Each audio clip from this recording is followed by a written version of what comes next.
की ज़्यादा है, अनजान में क्या हो रही है तो जानकार में ही हो रही है, जानकारी में ही हो रही है। उनको ये पता है कि हम अपने बच्चों को समय नहीं दे पा रहे हैं, हमारे बच्चों का भविष्य सही नहीं है, ये उनको पता है। पता होने के बाद वो बिजी होने के कारण वो अपने बच्चों को समय नहीं दे पा रहे हैं।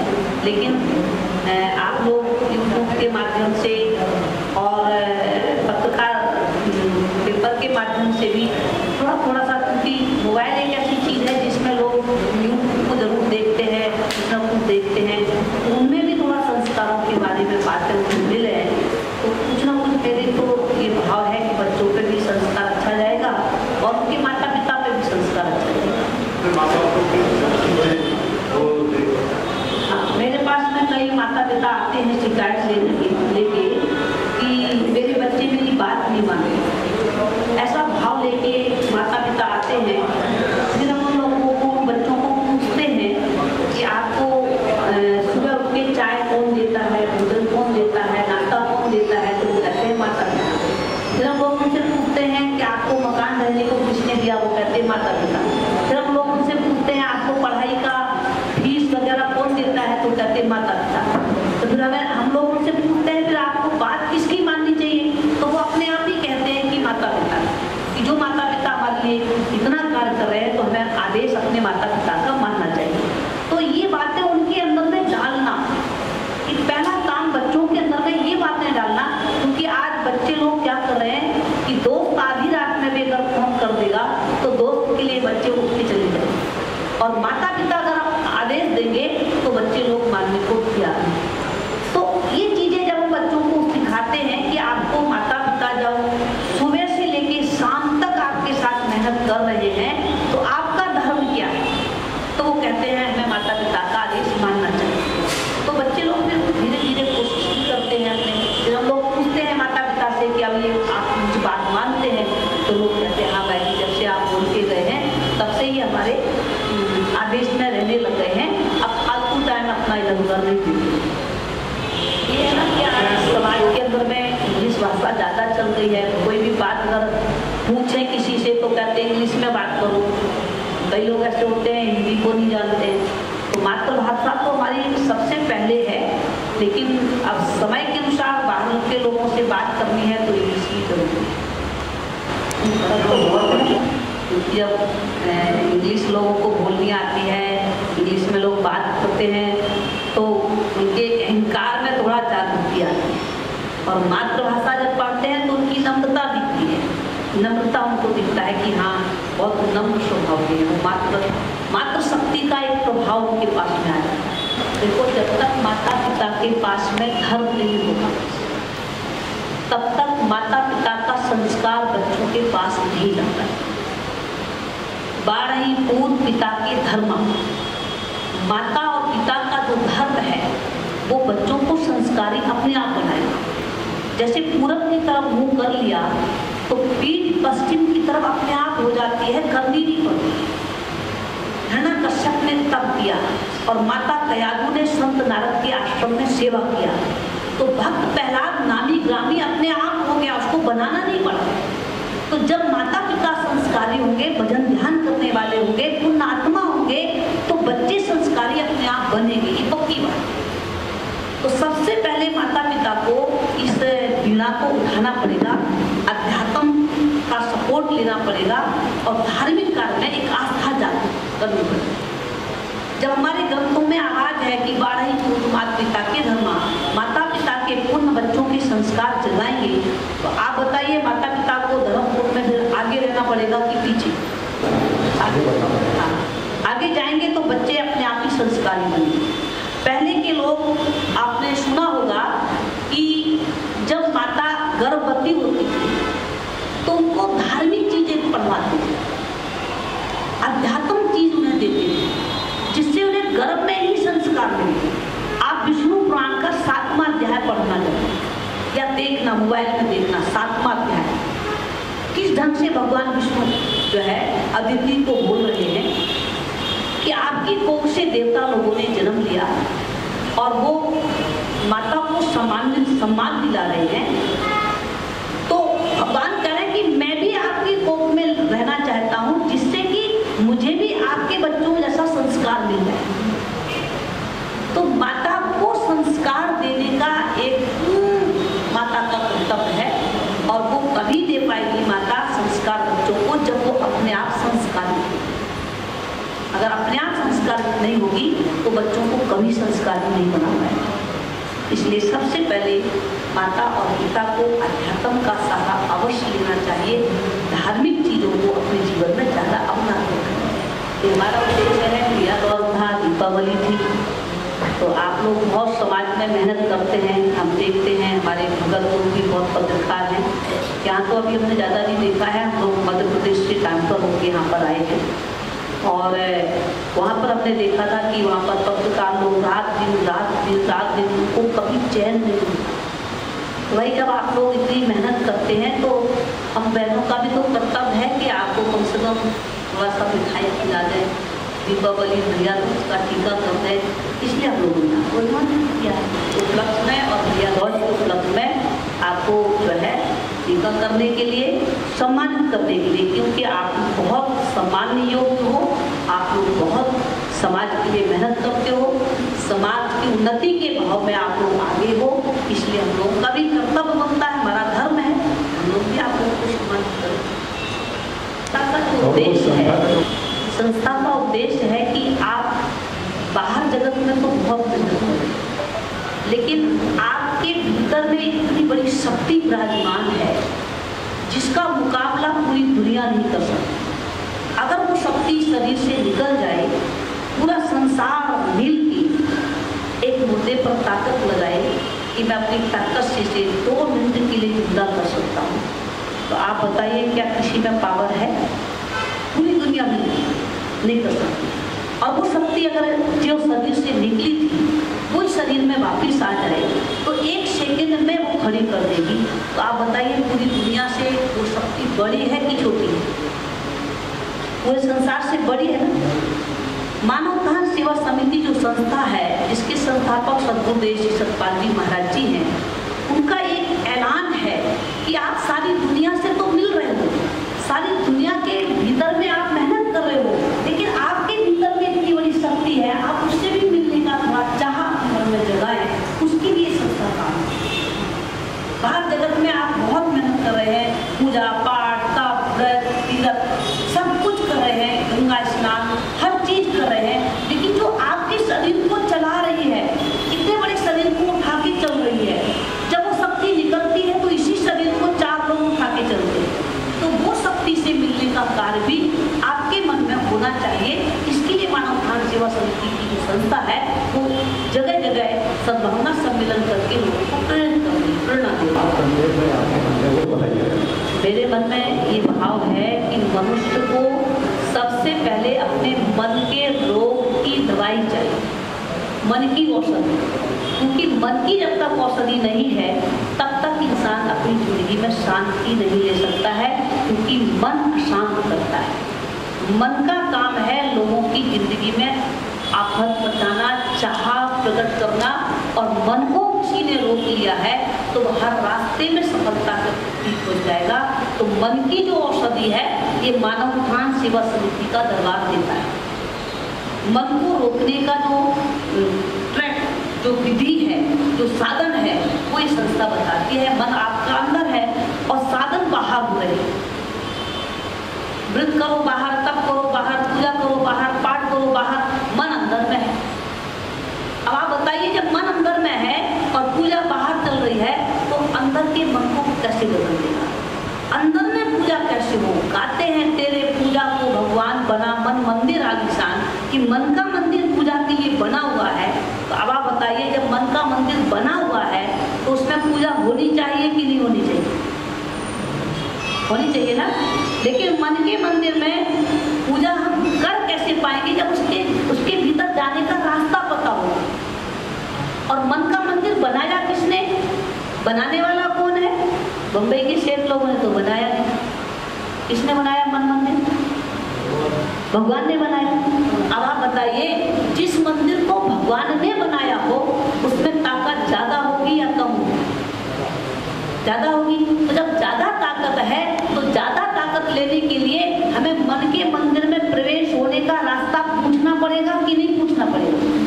मीराबाई ने रविदास से पूछा, दिल्ली ने मतंग ऋषि से पूछा, नरेंद्र नाथ ने रामकृष्ण परमहंस से पूछा, दयानंद सरस्वती ने ब्रजानंद जी से पूछा, महात्मा कबीर ने रामानंद जी से पूछा, मन के मंदिर का रास्ता सबने पूछा। और पूछ के फिर उन्होंने अंदर में ध्यान किया। मीराबाई कहती, सबके पिया परदेश बसत है, लिख लिख भेजे पाती, और मेरा प्रभु मेरे हृदय में विराजे, मैं तो कहीं आती ना जाती, मैं तो गिरधर के रंग राती, करे मैं तो भगवान के साथ हमेशा रहती हूँ। मैंने अपने मन के मंदिर में उस परमात्मा को देखा है, उसका दर्शन मैं अंदर में करूँ। तो आप बताइए, जब मन का मंदिर भगवान ने बनाया है तो उसमें पूजा करने की टेक्निक हमारे पास होनी चाहिए कि नहीं होनी चाहिए? होनी चाहिए ना। तो वो टेक्निक जैसे सबने संतों से पूछा है, ऐसे हम सबको भी पूछना चाहिए, समाज को आप प्रेरित करें। आप लोग अगर चाहेंगे तो आप समाज को बहुत कुछ दे सकते हैं। आपके पास में बहुत बड़ा हुनर है, आप समाज को उन्नति की तरफ ले जा सकते हैं। आप समाज को जो है एक बहुत बड़ी संस्कारों की तरफ ले जा सकते हैं। समाज को एक मानसिक शांति आप दे सकते हैं। आपके पास में बहुत बड़ा हुनर है।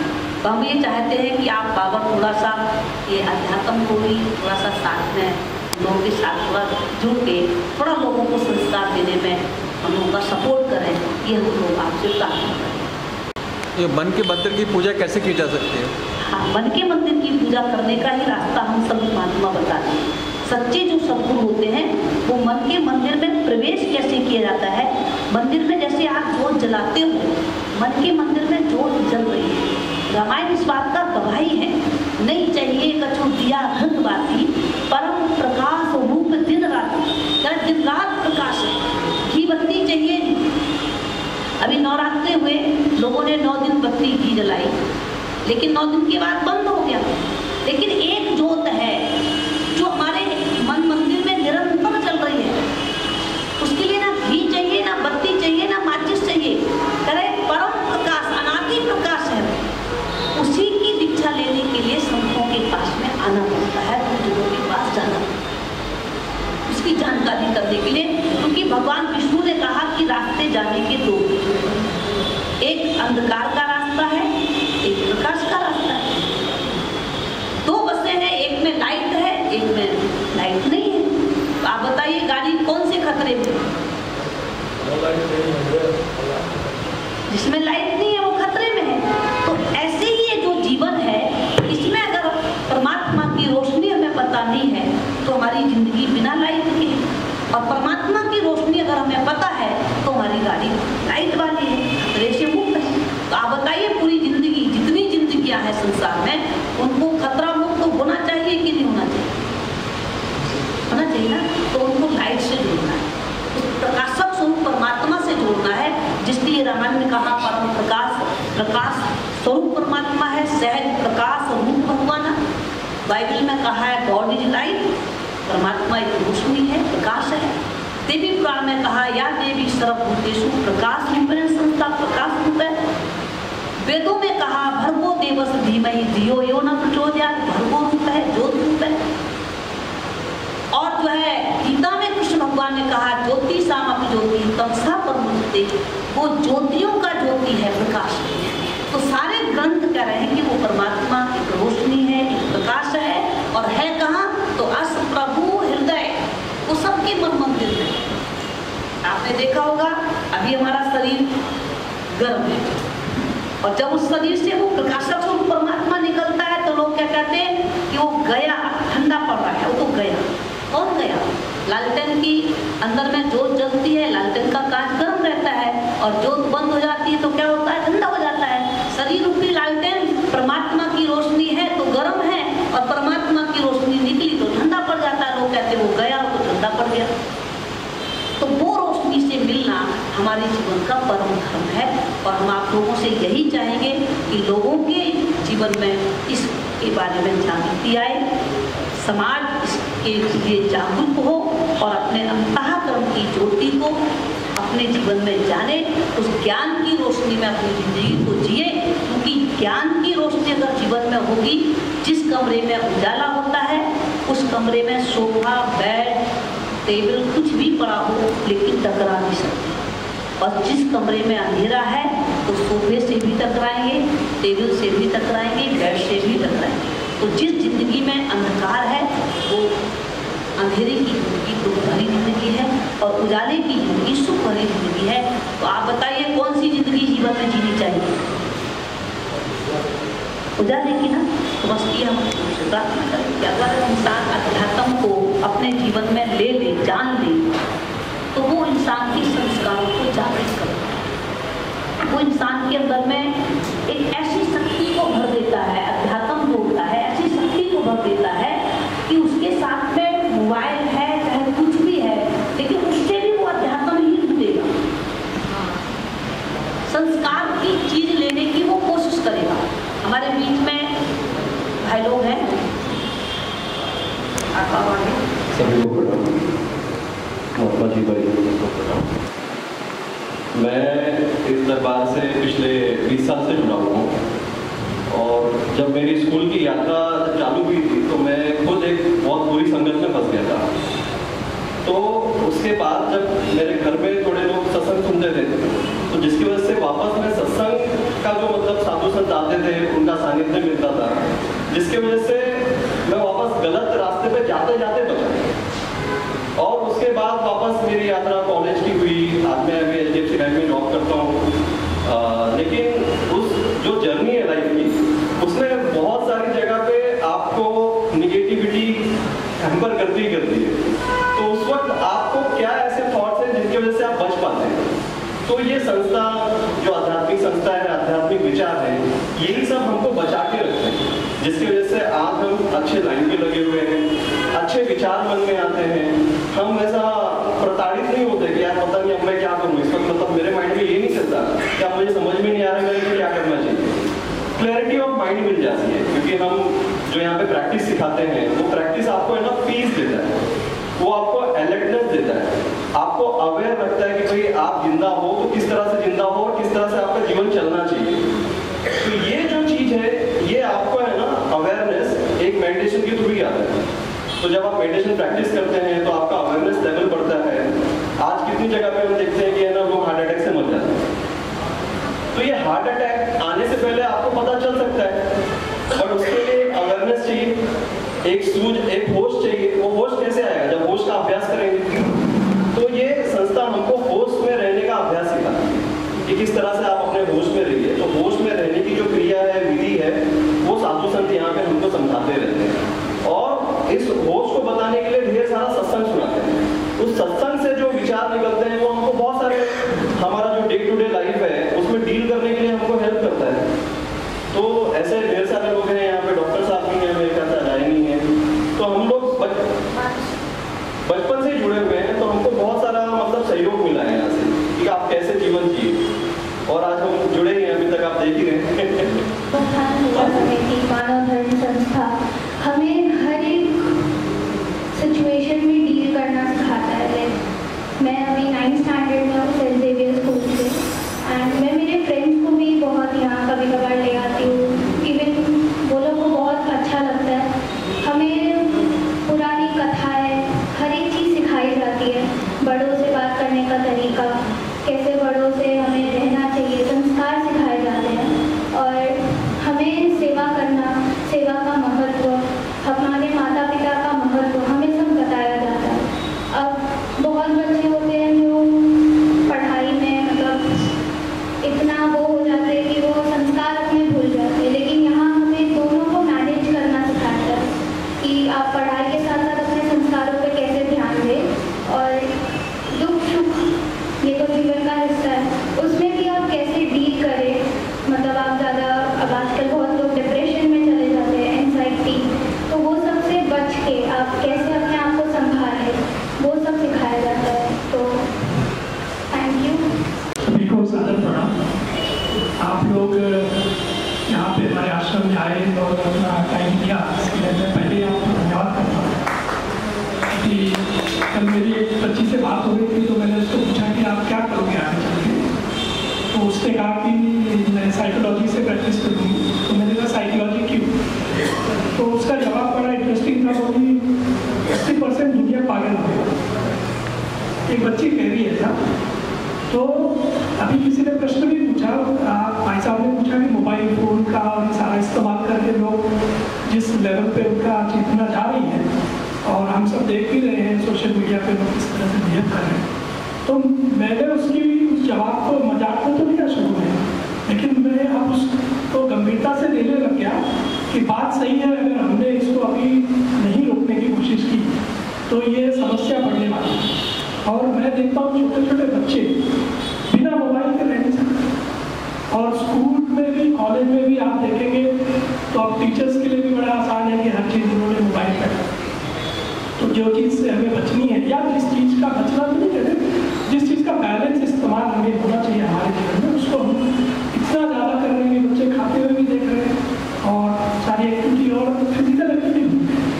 तो मैं ये एग्जाम्पल आप लोगों को इसलिए देना चाह रहा था क्योंकि जब इस तरह की समस्या को हम एक्नॉलेज कर रहे हैं तो वहाँ पे मानव उत्थान सेवा समिति, हमारा एक जो आश्रम है, हमारे गुरु महाराज, ये सारे संत महात्मा एक की रोल प्ले करते हैं, जहाँ हम ये बता रहे हैं कि आपकी दुनिया जो है ना बाहर नहीं, करेक्ट। अभी अगर मेरे शरीर से मेरा प्राण निकल जाए तो मेरे लिए मंदिर, मस्जिद, गुरुद्वारा सब खत्म है, राइट। भगवान, धर्म, मैं किस धर्म का था, किस जाति का था, इट्स ऑल वैनिश्ड। मेरे पीछे जो बच जाएंगे वो अपने अपने मत के अनुसार मेरे जो भी शरीर को करना होता है अपनाएंगे, जलाएंगे, बट मेरे लिए तो आपकी दुनिया अगर आपके अंदर है तो उसको बताने के लिए, उसको समझाने के लिए एक प्लेटफॉर्म तो चाहिए। वो ये हमारा मानव उत्थान सेवा समिति का ये जो प्लेटफॉर्म है वो प्रोवाइड है। तो यहाँ पे जैसे भाई जी ने कहा तो हमारा यूथ विंग है, और यूथ विंग बहुत सारे अलग अलग तरह के प्रोजेक्ट करता है, जैसे सफाई अभियान है, योगा के कार्यक्रम है, ये सारे करते हैं। हमारा वसई में आश्रम है, यहाँ भी है, मुंबई में 2-3 जगह पे और है। और एक इनिशिएटिव जो 5-6 सालों से कर रहा है हमारा यूथ विंग, वो भी मैं आपको बताना चाहूँगा कि मिशन एजुकेशन हमने एक शुरू किया। तो मिशन एजुकेशन का कॉन्सेप्ट ही वही है जो मैंने शुरू में आपको एग्जाम्पल दिया ना बच्चों का। तो हमारे लोग क्या करते हैं कि एक ऐसे स्कूल में बॉक्स लगाते हैं जहाँ पे बच्चों की आर्थिक स्थिति अच्छी है, बच्चों की मतलब उनके माता, और वहाँ वो बच्चे जो है उस बॉक्स में डोनेट करते हैं, नोटबुक, पेंसिल, पढ़ने की चीज़ें, स्टेशनरी आइटम जो वो लाते हैं। और हमारी एक टीम क्या करती है कि दूर दराज रिमोट एरियाज में ऐसा कोई स्कूल, ऐसा कोई संस्था जहाँ पे बच्चे गरीब हैं, उनको इन सब चीज़ों की आवश्यकता है और मिल नहीं रहा, तो हम ये सामान लेते हैं, पैक करते हैं और फिर उनको देते हैं। इस पूरे प्रोसेस में कोई पैसे का ट्रांजैक्शन नहीं है, एक बच्चे ने दिया दूसरे बच्चे को मिला है, हम सिंपली एक मीडिया बनते हैं उसके बीच में, लॉजिस्टिक्स को देखते हैं। तो इस प्रोजेक्ट को जब हम कर रहे हैं अभी 5-6 साल से, और हमने, मुझे बताते हुए खुशी भी हो रही कि हम लोगों ने Guinness book of world record भी बनाया है इसमें, और गुजरात की जो हमारी टीम है उन्होंने ये वर्ल्ड रिकॉर्ड बनाया है कि सिंगल डे में highest number of donations through this channel, ये हमने किया। तो ये जब हम कर रहे हैं तो हम 2 चीज़ें कर रहे हैं, एक तो वो जो जिसको नहीं मिल रहा है उसको समाज की मुख्य धारा से जोड़ने का हम प्रयास करें, और दूसरा एक जो बच्चों में सेंसिटिविटी खत्म होते जा रही है कि बच्चों को, जैसे कोई अमीर माहौल में पैदा हुआ तो उसको लग रहा है दुनिया ऐसी ही है, मुझे मिल रहा है तो सबको मिल रहा होगा, इट इज़ बाय डिफॉल्ट, उसको ऐसा लगता है।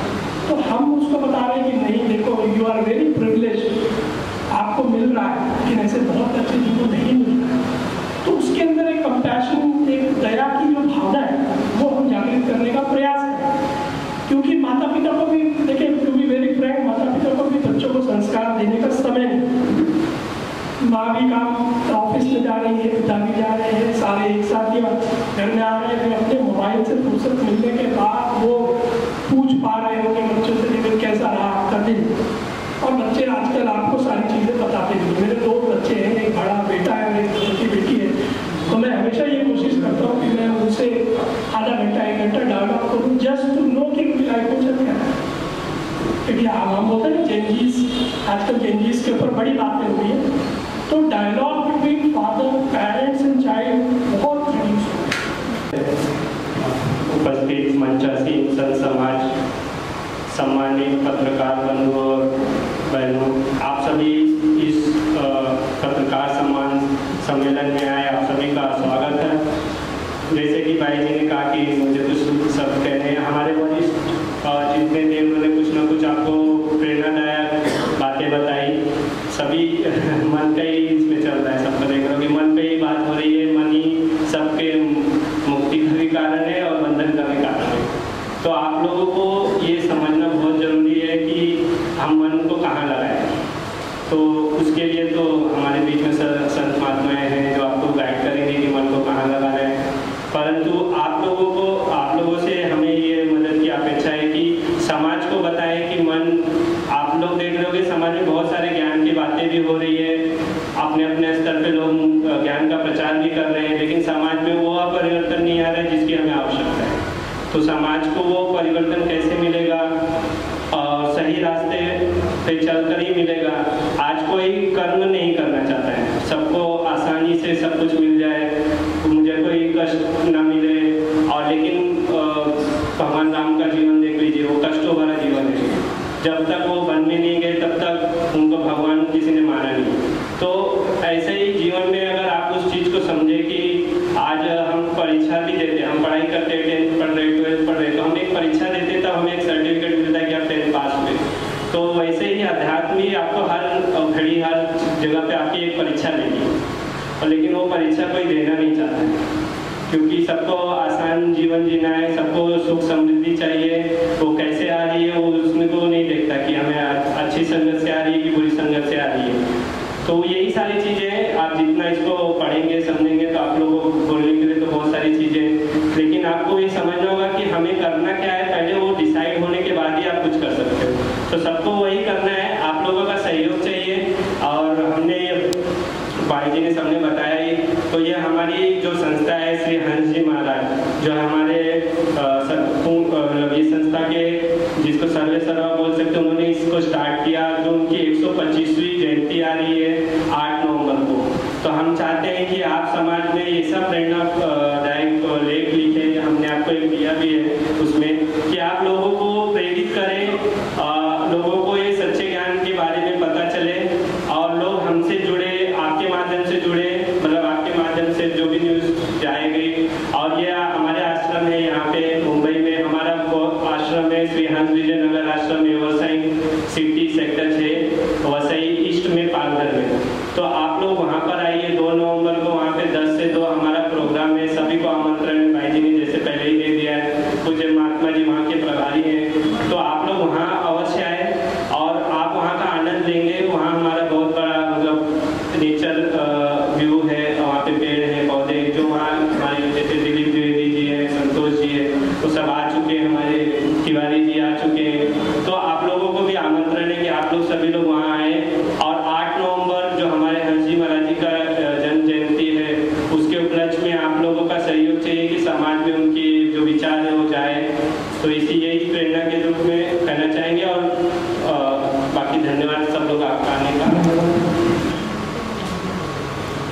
मैं इस संस्था के साथ लगभग 1971 से जुड़ा हुआ हूँ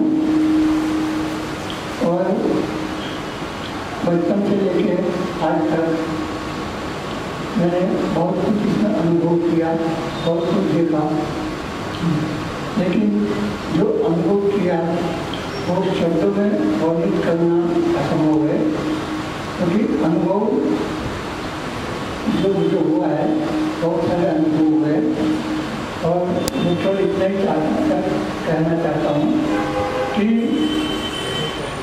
इस सद्भावना के द्वारा ही विश्व में शांति हो सकती है। शक्ति है तो उनकी हिसाब से वो लोग सब चलते हैं।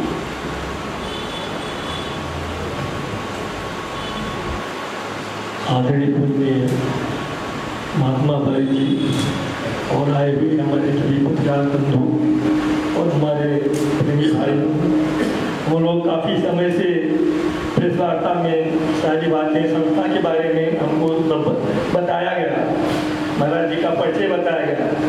हमारे गुरु महाराज जी का एक ही लक्ष्य है, एक ही भावना है कि धर्म की जय हो, अधर्म का नाश हो, प्राणियों में सद्भावना हो और विश्व का कल्याण हो। हमारे महाराज जी भारत ही नहीं पूरे विश्व में इस ज्ञान का प्रचार प्रसार कर रहे हैं।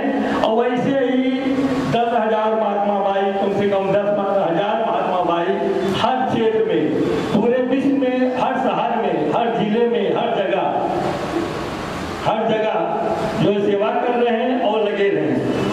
जो इसकी इतना टाइम से हम लोग सुन रहे हैं, आप लोग सुन रहे हैं, अभी बहुत बातें हैं, समय कम है, इससे भी ज्यादा बातें हैं जो आपको हम लोग अवगत कराना चाहते हैं। तो अभी आपको निमंत्रण दिया गया 2 अक्टूबर को, 2 नवंबर को आप लोग वहाँ आइए और सब बातें होंगी। तो हमारे महाराज जी का मुख्य विजन क्या है, मुख्य लक्ष्य क्या है कि विश्व का कल्याण हो, भारत में नहीं पूरे विश्व में ये सद्भावना का प्रचार प्रसार हो। महाराज जी हमारे कह रहे हैं कि पूरे विश्व में जब सबका, हर एक मानव का, जन जन का, सबके अंदर ये ज्ञान जब पहुंचेगा तो भी मन की बातें हुई। तो इस ज्ञान के द्वारा ही हम अपने विचार को, अपने व्यवहार को हम जो है सद्भावना में बदल सकते हैं। जब सद्भावना में पूरे विश्व में इसका प्रचार प्रसार हो जाएगा तो ऑटोमेटिक हमारे जो व्यवस्था है, जो लड़ाई है, झगड़ा है, मार है, पीट है, एक दूसरे देश से जलन है, आपस में भी जलन है, घर में भी जलन है, बाहर भी जलन है, माँ बाप से भी जलन है, बेटों से, बेटा बाप से जलन है, सारी बुराइयां जो खत्म हो जाएगी। इसी प्रयास में हमारे महाराज जी लगे हुए हैं और इसीलिए वो विश्व गुरु है। श्री सतपाल सतगुरुदेव श्री सतपाल जी महाराज विश्व गुरु है। वो पूरे विश्व का कल्याण चाहते हैं, एक ही जगह नहीं, एक ही देश का नहीं। महाराज जी हमारे जो पूरे विश्व का कल्याण चाहते हैं, वो इसीलिए आए हैं इस धराधाम पे। तो मैं आप लोगों से यही निम्न प्रार्थना करूंगा, आपके चरणों में प्रार्थना करूंगा कि पत्रकार लोग इसमें जैसे हमारे महात्मा भाई और कार्यकर्ता लोग सहयोग दे रहे हैं, ऐसे भी आप लोग प्रचार प्रसार में सहयोग दें। धन्यवाद।